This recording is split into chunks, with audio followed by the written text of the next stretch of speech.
Assalamualaikum warahmatullahi wabarakatuh. Baiklah, di sini saya akan menjelaskan morfologi terong gelatik teknologi pasca panen Institut Teknologi Perkebunan Pelalawan Indonesia. Saya Siti Nurrohmah dengan nomor NIM 2403015, dosen pengampu Sarmiati MPD PIT. Dengan anggota kelompok saya sendiri Siti Nurrohmah, Anissa Fitri Amira Sibuan, Fasadu Judandari, Batra Tuwijaya, dan Muhammad Rahmi. Pendahuluan, terong gelatik merupakan salah satu varietas terong yang memiliki ukuran lebih kecil dibandingkan dengan terong biasanya. Tanaman ini termasuk dalam keluarga Solanaceae, memiliki banyak manfaat, baik sebagai bahan makanan maupun sebagai tanaman yang kaya akan nutrisi. Secara umum, terong memiliki kandungan vitamin A, fosfor, serat, serta antioksida yang baik untuk kesehatan. Selain itu, permintaan pasar terhadap terong terus meningkat seiring dengan pertumbuhan jumlah penduduk dan kesadaran akan pentingnya konsumsi sayuran. Namun, produk terong seringkali menghadapi tantangan seperti keterbatasan lahan dan teknik budidaya yang kurang optimal. Dalam sejarahnya, terong berasal dari India dan Sri Lanka dan telah dibudidayakan sejak zaman prasejarah. Tanaman ini memiliki batang berduri, bunga berwarna putih hingga ungu. Karena ukurannya yang lebih kecil dan sering digunakan dalam berbagai olahan masakan, budidaya terong gelatik dapat dilakukan dengan metode penyemaian benih, pemindahan bibit, serta pemupukan yang tepat untuk memastikan pertumbuhan yang optimal. Selain itu, penggunaan pupuk organik cair dapat membantu meningkatkan daya tahan tanaman terhadap penyakit dan mempercepat tumbuhan. Selanjutnya memasuki pembahasan yang akan dijelaskan oleh bagian dari kelompok kami. Baiklah, di sini saya akan menjelaskan tentang sistem perakaran dari tanaman terong gelatik. Nah, di sini pada terong gelatik itu memiliki sistem perakaran tunggang, di mana akar tersebut memiliki akar utama yang tumbuh. Ini akar utamanya tumbuh ke dalam tanah, menembus ke dalam tanah. Itu bisa kedalamannya sekitar 80 hingga 100 cm. Nah, adapun dia akarnya bisa juga memiliki cabang, yang dimana cabangnya bisa tumbuh secara mendatar, yaitu hingga mencapai 40 sampai 80 cm. Nah, jadi akar terong gelatik ini juga berfungsi sebagai menyerap nutrisi dan juga sebagai membantu penopang dari tegaknya tanaman terong gelatik itu sendiri.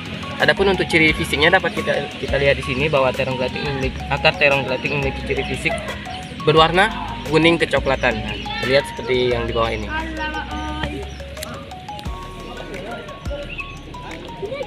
Oke. Ya. Di sini saya akan menjelaskan tentang batang terong gelatik.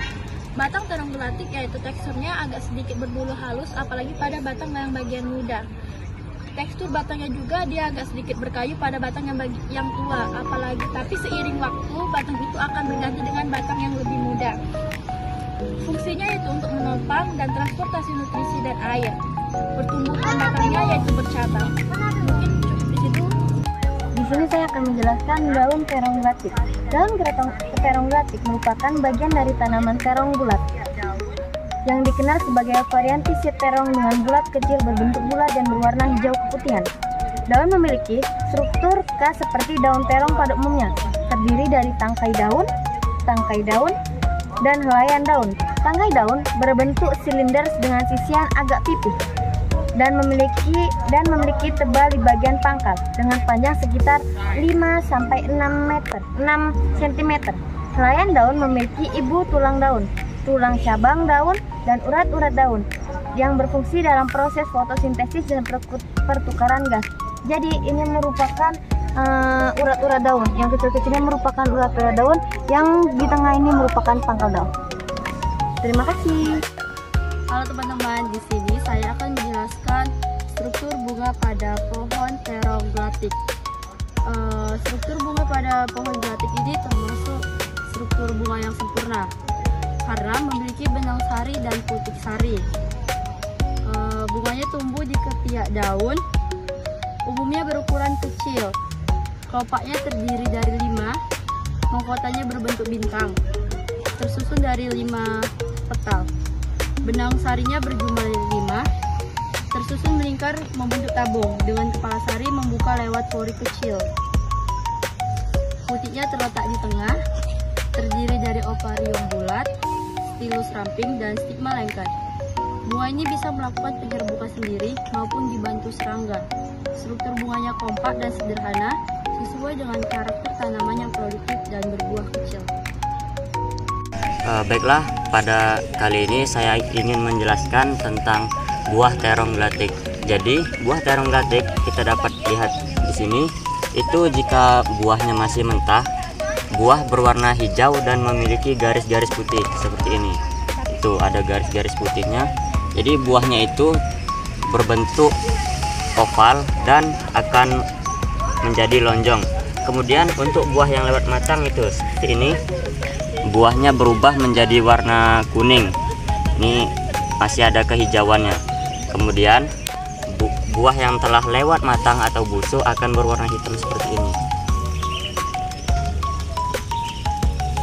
Nah, biasanya terong gelatik ini digunakan sebagai bahan pangan olahan seperti sebagai lalapan atau sebagai campuran untuk membuat sambal.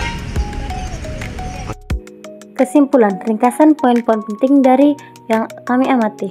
Kesimpulan dari morfologi terong gelatik adalah bahwa tanaman ini memiliki struktur yang khas dan adaptasi yang baik terhadap lingkungan. Terong gelatik termasuk dalam keluarga Solanaceae dan memiliki akar tunggang yang kuat untuk menyerap nutrisi dari tanah. Batangnya berduri, tegak, dan bercabar, yang membantu menopang daun dan buah. Daunnya berbentuk oval atau lonjong, dengan tapi bergelombang dan permukaan berbulu halus. Bunga terong gelatik berwarna putih hingga ungu, dengan benang sari yang kuning yang menunjukkan karakteristik khas dari genus Solanum. Buahnya kecil, berbentuk lonjong, dan memiliki biji yang dapat dimakan meskipun sedikit pahit. Secara keseluruhan, morfologi terong gelatik menunjukkan bahwa tanaman ini memiliki struktur yang mendukung pertumbuhan optimal, baik dalam kondisi lahan terbuka maupun dengan perlakuan khusus seperti penggunaan mulsa dan pemupukan fosfos. Sekian penjelasan dari saya. Terima kasih. Wassalamualaikum warahmatullahi wabarakatuh. Dadah.